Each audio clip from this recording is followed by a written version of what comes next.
Olá, muito boa tarde a você, conectado conosco aqui no Notícias Agrícolas, esperando pelas informações de mercado. Hoje, olhando para Chicago, a gente viu uma soja sem uma direção definida. Olhando os primeiros vencimentos, que representam a safra em andamento, na verdade a safra disponível agora no momento, a gente tem aí um dia positivo. Mas quando a gente olha para a safra americana, que vai estar disponível já a partir de setembro, outubro, novembro, enfim, daí sim veio uma pressãozinha ali, nada muito significativa, mas quedas de 3 a 6 pontos nos vencimentos ali do segundo semestre.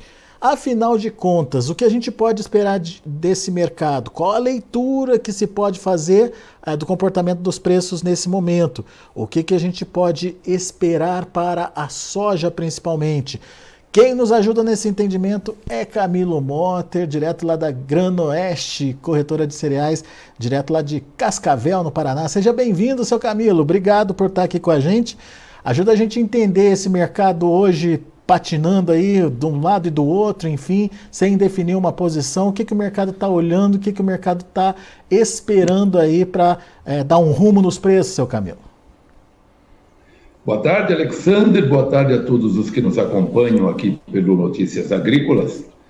Realmente, o mercado, nos últimos dias, ele, claro, recuperou um pouco em relação ao que a profundidade das perdas que tínhamos vivido aí até o final de maio, mas realmente com uma expectativa sobre o que acontece na evolução da safra norte-americana. Lá o plantio está praticamente concluído. Eles fecharam o mês de maio com mais de 90% semeado, fica pouca coisa para semear nesse início de junho, né? O mesmo acontece com o milho, né? Os dois produtos foram plantados basicamente dentro da janela ideal, né? E o mercado está de olho na evolução da safra norte-americana. Você frisou muito bem ali no começo, né, que embora haja algum ganho nos meses mais curtos agora, especialmente no mês de julho, na posição julho, os meses mais à frente perderam força e já vem pressionado há algum tempo. O que isso significa? Inclusive abaixo de 12, né, a posição novembro, que é a principal referência para a comercialização da safra norte-americana, está abaixo de 12. Isso significa que o mercado aguarda uma produção dentro da normalidade e se isso acontecer, claro que as projeções, olhando para frente, elas são feitas com médias históricas, e se isso acontecer, o mundo vai ter mais estoques de soja. O consumo se mantém relativamente comedido, isso que é importante frisar. A gente não está vendo sobressalto no consumo. A gente está vendo até um aumento um pouco melhor na questão do uso para energia, no caso biocombustíveis, né? Mas a demanda como tal não tem sido suficiente para aplacar esse marasmo que temos visto nos preços, né? E Chicago mostra bem isso. Um certo preço ainda sustentado, entre aspas, está sustentado por causa da grande quebra na Argentina, mas já, ultimamente, a gente pode ver maio, que pressão que tivemos, né? Maio começou com preços acima de 14, se não me engano, algo como 14,30, e terminou abaixo de 13, né? Na casa dos 12,90, alguma coisa assim. Então veja que maio foi um mês de muita pressão, olhando o quê? O bom ritmo do plantio norte-americano. Portanto, se a safra norte-americana for bem concluída e chegar aí a um patamar de 120 milhões acima, as projeções falam em 122, talvez 123 milhões, temos uma nova atualização no relatório desta sexta-feira, relatório mensal de junho, né? A gente não espera grandes novidades, portanto, o governo americano vai continuar avaliando essa safra acima de 120 milhões. Se isso acontecer, os preços futuros indicam que devemos ter mais pressão pela frente. Isso é o que estamos vendo hoje. Agora, o que é importante? O clima no meio oeste americano vai ser o principal ponto de observação daqui para frente. Não está descartado o rally de preço, porque geralmente isso acontece. Eu estava vendo agora o Drought Monitor lá dos Estados Unidos, que é o monitor de secas. cerca de 35% da área de milho neste início de semana. O relatório sai amanhã uma nova atualização semanal do monitor de secas, né? Mas no início de semana, 35% da área de milho e 28% da área de soja estavam naquilo que eles chamam já de seca em grau 1, vamos chamar assim, né? Até alguns pontos de seca mais severa. Então, veja que as áreas de cultivo americanas estão precisando de chuva mesmo. Agora, essa é uma semana que já veio chovendo um pouco melhor em algumas regiões e estão previstas melhores chuvas pela frente agora nos próximos dias, até a virada de semana novamente. Bom, se isso vai acontecer ou não, nós precisamos ficar ligados e ir monitorando, né? Os preços em Chicago hoje apontaram um pouco isso, conforme você muito bem frisou aí, meu caro Alex. Agora, seu Camilo, nova rodada de chuva, por enquanto, não tranquiliza a safra americana, né? Precisa de mais. Ah, sem dúvida. Isso é o nosso outubro lá, digamos, né? Outubro, início de novembro. Então, tem muito pela frente, né? As lavouras apenas acabaram de ser semeadas. Eu acho que vamos precisar de 2 a 3 semanas para falar nas primeiras florações, né? Portanto, o período crítico mesmo, que é floração, formação de vagens, formação de grãos, está todo ele pela frente, tanto para milho quanto para soja. Agora, em se confirmando uma safra boa nos Estados Unidos, uma safra cheia, o preço está dado, seu Camilo, é esse patamar que a gente vai ver, ou ainda pode perder mais um pouquinho, hein? Eu sempre digo o seguinte, nós temos que ficar atento muito mais na oferta do que na demanda. A demanda está muito comedida, vinda em níveis históricos, aí, mas sem grandes sobressaltos. Deve subir, aí, no caso da soja, em torno de 3% nesse próximo ano. Isso é muito pouco, seria subir mais, né? Então, o nosso foco vai ter que ser a oferta. Então, neste momento, safra norte-americana, e a partir de setembro vamos começar a avaliar também as perspectivas climáticas para a América do Sul, aí Brasil e Argentina.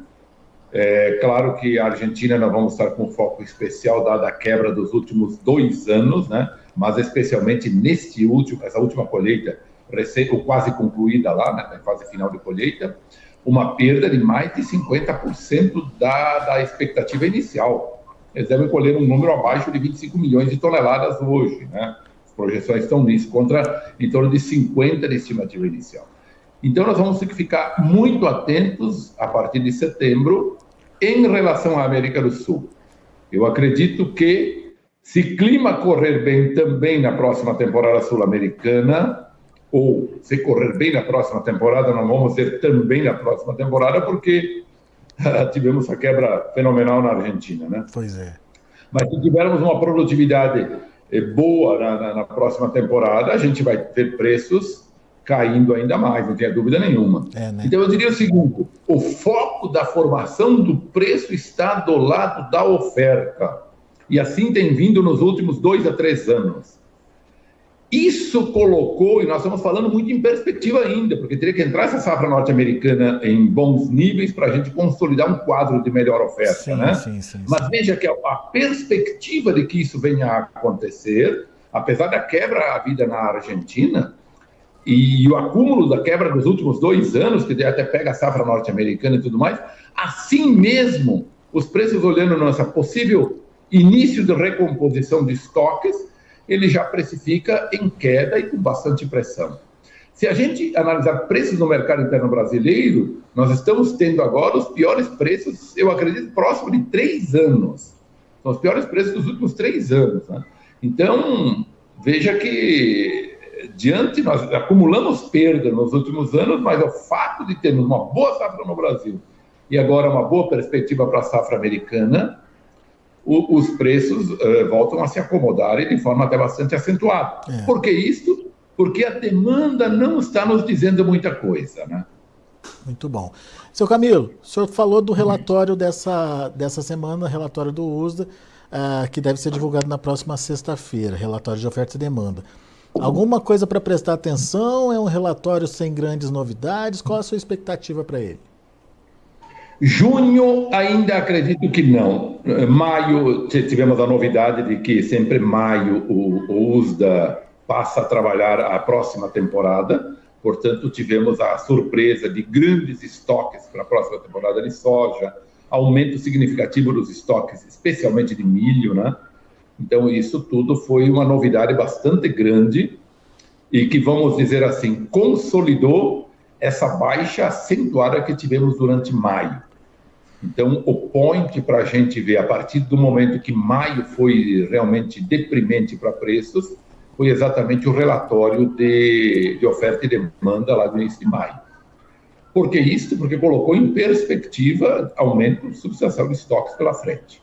Bom, o que nós vamos ter agora, eu acredito que o junho não vai trazer grandes novidades, ele vai trabalhar em termos de média histórica de produtividade e focar muito no que tivemos no relatório de maio, que ele já colocou como o primeiro da temporada 23-24.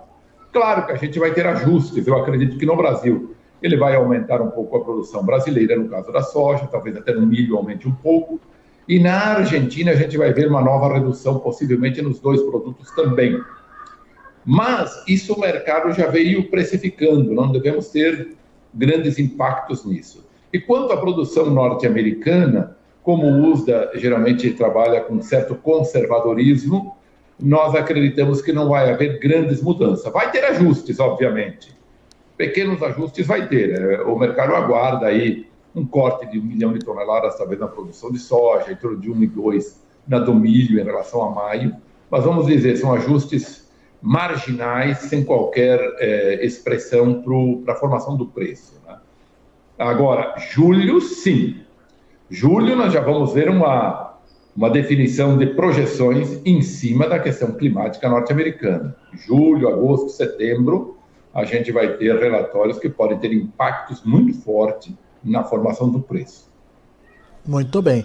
Olhando para o Brasil, seu Camilo, o que mudou de 2 semanas, 3 semanas para cá? Alguma coisa diferente aí que, de alguma forma, possa incentivar o avanço da comercialização ou o ritmo segue lento aí de comercialização? O que o produtor está esperando, seu Camilo? Bom, para quem está envolvido no agronegócio, é bastante surpreendente que a taxa de câmbio esteja relativamente pressionada, né?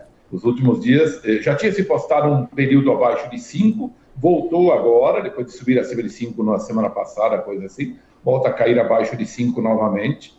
Mas, de maneira geral, é uma surpresa muito grande para o pessoal do agronegócio, essa taxa de câmbio relativamente pressionada, né?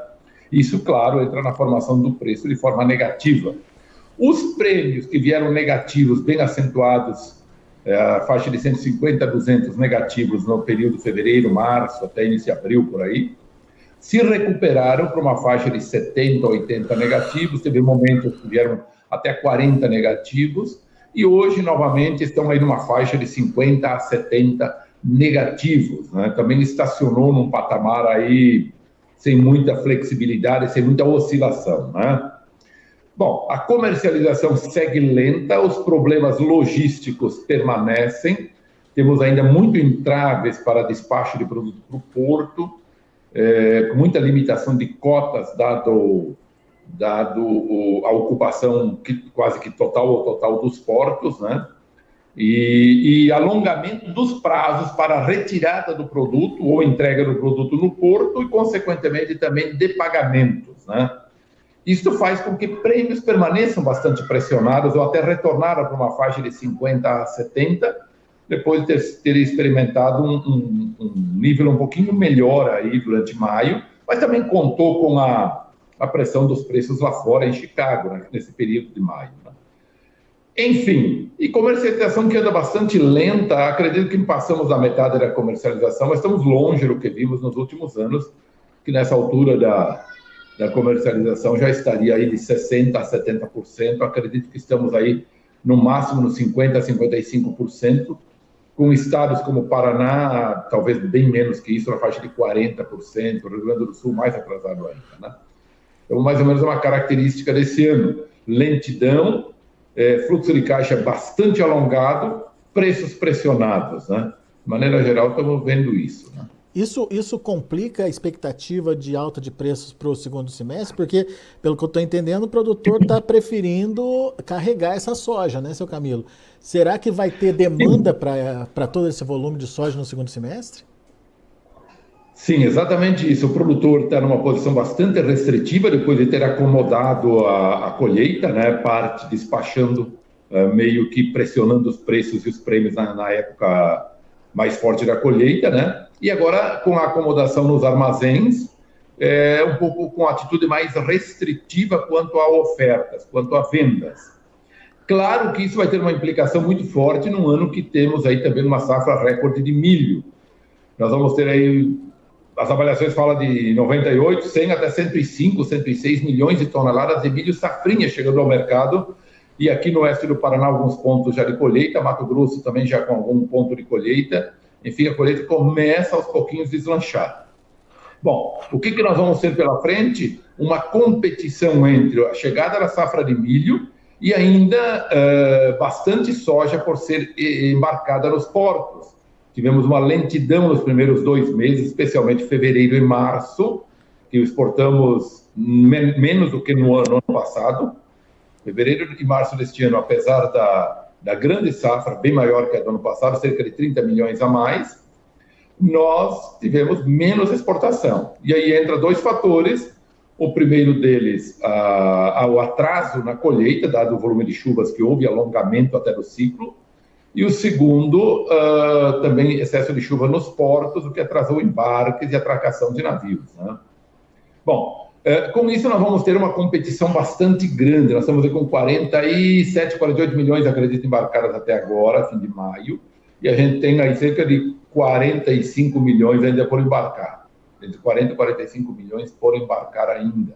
Portanto, junho ainda é um mês que podemos trabalhar quase que exclusivamente com soja nos portos, mas julho já entra, a gente está pensando em junho 13, 14 milhões, pelo que eu vi o line-up, então a gente vai aí para 60 milhões e vai pegar uns 35 milhões de toneladas para embarcar competindo com o milho. Esta competição com o milho gera vários problemas logísticos. Fretes mais altos no interior para chegar aos portos, acúmulo de produto nos portos e, portanto, liberação de senhas para embarques mais alongadas no tempo e com muito mais lentidão, né? E atraso no fluxo de caixa para os produtores e, consequentemente, também pressão de prêmios dos portos, né? A gente vai ter aí uma série de entraves que a gente já viveu na soja, até continua vivendo em certo sentido, e isso agora vai se acumular também no milho, na nossa visão. Esse é mais um fator que pode gerar uma certa pressão também no preço do milho. A gente vai viver o milho aí um preço de paridade internacional, ou seja, preço de porto, Chicago, câmbio e prêmios, né? Tira a estiva, custos portuários, etc., tira frete e vem para o interior. Vamos ter no interior, dependendo da distância, o preço chamado preço de paridade. O preço interno no Brasil vai se postar muito nessa questão da paridade, em razão da grande oferta que devemos ter num ano que a gente precisa exportar, talvez o recorde histórico, acima de 50 milhões de toneladas, né? Mas o senhor acha que vai... Mas o senhor acha que vai ter liquidez, vai ter comprador para essa soja no segundo semestre? Eu acho que nós vamos aí, no caso da soja, vamos enfrentar a competição americana. Se vier uma safra cheia, a gente não vai ter preços saindo de paridade internacional como costuma haver a partir de setembro, outubro, novembro. Né? Esse ano, seguramente, se houver uma boa safra americana, a gente vai continuar exportando aí por setembro, outubro, novembro, dezembro, volumes decrescentes ao longo do tempo, na medida que avança para o final do ano. Mas não vai ser difícil a gente registrar os recordes históricos para cada um dos meses. Nós já vimos dezembro com 3 milhões, mas por que esse ano não pode chegar a 4 ou 5 em dezembro, né? Uhum. Janeiro com 2 ou 3 milhões, ou até mais, né? A gente vai ver a indústria, por mais competitiva que ela seja aqui dentro, ou melhor dizendo, por mais que ela esteja esmagando aqui dentro, a competição dela vai ser no nível de paridade ou algo próximo disso, diferentemente do que acontece em anos em que a produção é mais baixa um pouco, os fluxos de exportação foram mais cedo e, portanto, havia uma certa escassez de produto na medida em que caminhávamos para a entre-safra ou já na entre-safra, né? Esse é um ano que a gente vai ter que monitorar tudo isso. Obviamente que clima no meio oeste americano e falando em novembro, dezembro, já clima no Brasil, isso pode mudar tudo, né? Vamos ter que monitorar, que nem como falávamos há pouco, a questão da oferta, né? Muito bem. Bom, sua palavra aí para o produtor que está ouvindo a gente, seu Camilo. O que ele faz, hein? É difícil dizer o que vem pela frente, mas sempre aquela recomendação, a participação, né? Eu acho que para a safra nova a gente pode ter alguns ralis pela frente, vamos ter que monitorar, mas sempre ocorrem alguns ralis de preço em razão da evolução da safra norte-americana e depois do próprio Brasil. Então a gente tem um tempo maior. Agora a safra disponível, você tem aí, nós recomendamos a participação aos poucos na medida em que tem algum momento melhor. E claro, antecipar-se um pouco, porque muita gente vai precisar de abrir espaço nos armazéns também para acomodar o milho. A gente está vendo uma certa lentidão na comercialização, mas sabe que tem essas questões logísticas também para serem observadas. Não só uma necessidade puramente comercial de aproveitamento de oportunidades ao longo do tempo, mas também necessidades logísticas de abrir espaço nos armazéns. Muito bem. Seu Camilo, tem uma pergunta aqui do Cláudio Belli. Ele diz o seguinte: uma questão, não seria interessante levar em conta para análise os estoques mundiais de soja que estão em níveis muito baixos? Até que ponto estoques mundiais vão interferir no preço, seu Camilo? Olha, Cláudio, estoques é um fator realmente importante, talvez o mais importante para avaliar o futuro dos preços. Estoques mundiais, estoques norte-americanos especialmente. Dada a influência que Chicago exerce, ou melhor dizendo, dada a influência que os estoques norte-americanos exercem. Os estoques brasileiros, nem tanto, porque nós estamos numa sazonalidade diferente, né? O mundo trabalha com 31 de agosto para fechar os estoques. Portanto, nós temos estoques ainda bastante altos desse período e, em geral, não temos essa influência toda na formação do preço via estoques, né? Mas nós entramos na composição do estoque mundial. Agora, se a gente olhar para o ano passado, quando nós tínhamos a seca no Brasil, ano passado, a nossa última safra anterior, nós, em algum momento, o mundo falava em estoque na casa dos 70 milhões de toneladas e os preços chegaram a R$17, se não me engano, em fevereiro do ano passado, janeiro, fevereiro do ano passado, 2022, né? Que a safra brasileira ficou em 127, 137, se não me engano, né? A do ano passado. A gente falava em estoques mundiais, o USDA falava em estoques mundiais na casa dos 70 e poucos milhões de toneladas. Hoje volta a falar em mais de 100 milhões. Já estamos falando, nos últimos relatórios, em 100 milhões de toneladas. Eu sei que tem muitas avaliações rondando por aí, questionando o USDA, né?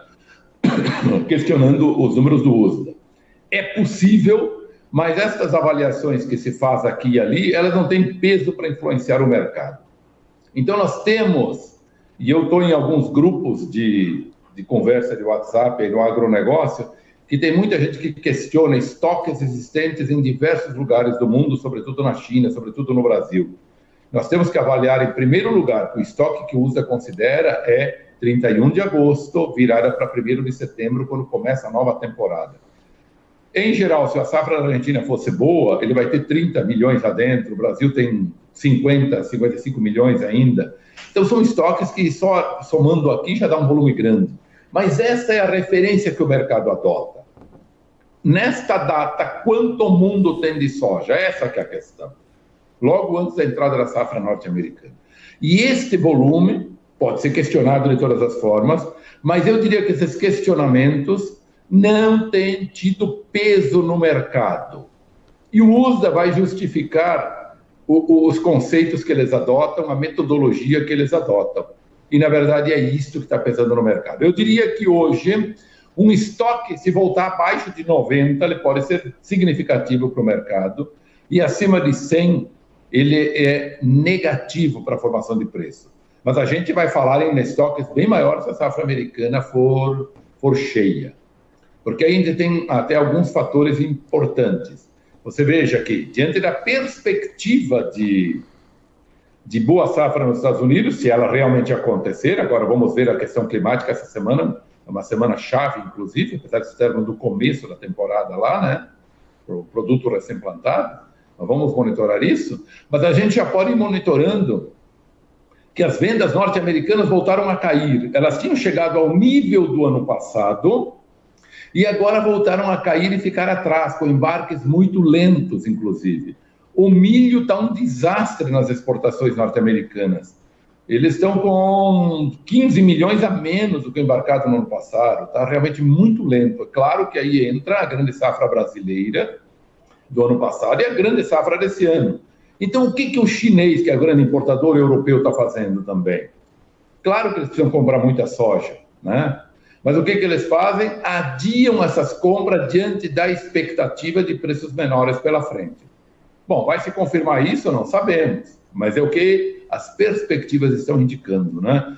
Então, a tendência até que a gente fale num estoque no decorrer maior para o mundo, especialmente para Estados Unidos, que aí tem um peso grande na formação do preço, no próximo 31 de agosto. Temos que ir monitorando para ver. O contrário também é verdadeiro. Se houver algum percalço na produção norte-americana, eles vão se antecipar nas compras e os preços vão subir, vão explodir até. Não sabemos aí o patamar que pode atingir diante de uma quebra, nem sabemos a dimensão da quebra, nem se vai ter, né?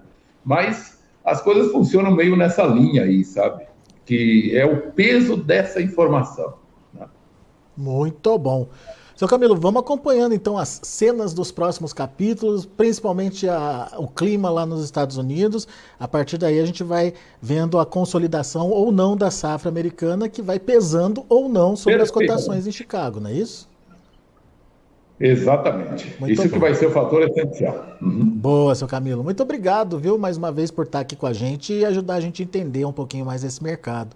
Volte sempre. Valeu, meu cara. Abraço. Abraço, até a próxima. Até mais. Tchau. Camilo Motter, Granoeste, corretor aqui com a gente, trazendo as informações do mercado.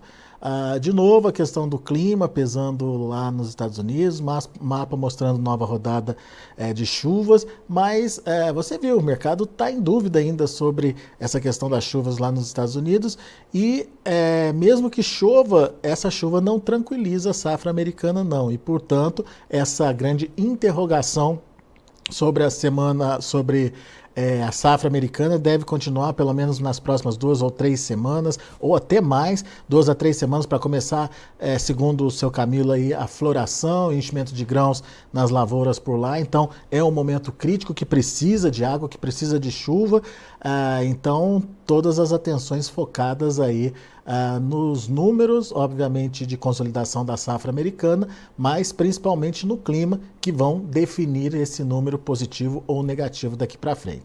Deixa eu mostrar para vocês como estão encerrando as negociações lá na Bolsa de Chicago. De olho na tela, a gente tem, como eu disse no início da nossa conversa, uma soja sem um rumo definido. A gente tem julho e agosto indo para o lado positivo. Julho, por exemplo, fechou a $13,60 por bushel, com alta de 7,5 pontos. Agosto, $12,67 por bushel, subindo 1,5 ponto. Já setembro, $11,89 por bushel, queda de 3,5 pontos. E o novembro, $11,78 por bushel, queda de 6 pontos mais 25. Vamos ver o milho, aliás. Milho também no vermelho, julho $6,04 por bushel, queda de 3 pontos mais 75. Setembro, $5 mais 25, queda de 9,5 pontos. Dezembro cai um pouco mais forte, 10 pontos mais 25, a $5,30 por bushel. E março, $5,40 por bushel, recuando 10 pontinhos. E para finalizar, a gente tem também o trigo. Julho fechou com 11 de baixa, $6,16 por bushel. Setembro, $6,27 por bushel, 12,25 de queda. Dezembro, caindo quase 13 pontos, fechou a 6,45.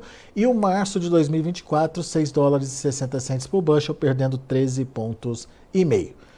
Muito bom, a gente vai ficando por aqui, agradeço a sua atenção, a sua audiência, ao pessoal que está participando com a gente aqui pelo chat do YouTube também, nosso muito obrigado.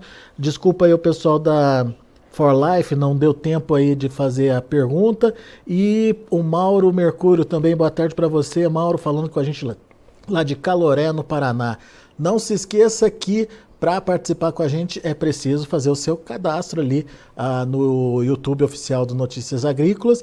Acione o sininho para que você receba a informação de sempre que tiver um boletim ao vivo acontecendo, você seja informado. E, obviamente, não esqueça de deixar seu like ali pra gente. O seu joinha é muito importante porque ajuda os algoritmos entenderem que a gente pode distribuir esse conteúdo para mais pessoas. Então, você ajuda a gente e a gente, à medida do possível, vai trazendo as informações aí para você também. Combinado? Obrigado pela atenção. Daqui a pouco a gente volta com outras informações mais destaques.